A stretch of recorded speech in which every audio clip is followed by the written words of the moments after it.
Good morning, kids. Today I brought with me a few things to help tell the story of Jesus ascending into heaven.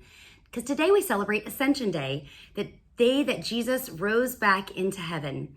And just 40 days ago, we celebrated Jesus rising from the dead. Remember, in the tomb, he was lying down dead, and he rose again, and he walked around on the earth for 40 days. And during those 40 days, he appeared to many people. We talked about Cephas and his friend who didn't recognize him. And we talked about the disciples. And remember Thomas who wasn't there, and Jesus appeared to him again because he said he had to see Jesus to believe.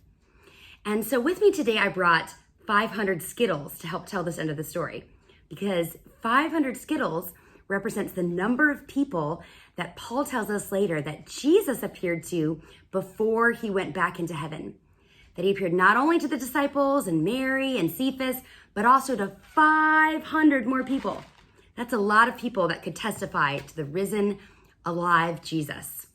And after he had done that, Jesus gathered his disciples on the top of a mountain, and he gives them the Great Commission.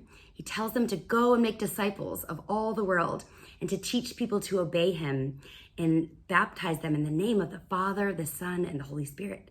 And guess what? He makes a promise to them that he's going to send the Holy Spirit. And so they have something to look forward to. The very Spirit of God is going to descend down upon them. And not just for a limited time, for select people, like in the Old Testament. His Spirit will be poured out upon them. It's very, very exciting. The power of the Holy Spirit is coming.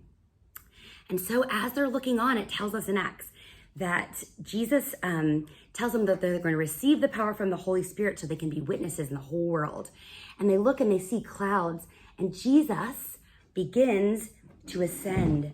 He begins to rise up into those clouds. And as he rises up into those clouds, they look over and they see people in white robes, and they say, "Why do you keep looking up? Why do you keep looking up for Jesus? Men of Galilee, why do you stand looking into heaven? This Jesus who was taken from you will come in the same way that you saw him go into heaven." That would have been a really special moment. Not only are you able to see the risen Lord rise into heaven, but you have promises that the Holy Spirit is coming. You know that you have a mission to tell the whole world about who Jesus is. And you have some people that just confirmed that to you as well. Very, very exciting news. The Holy Spirit is coming. I'll see you guys next week.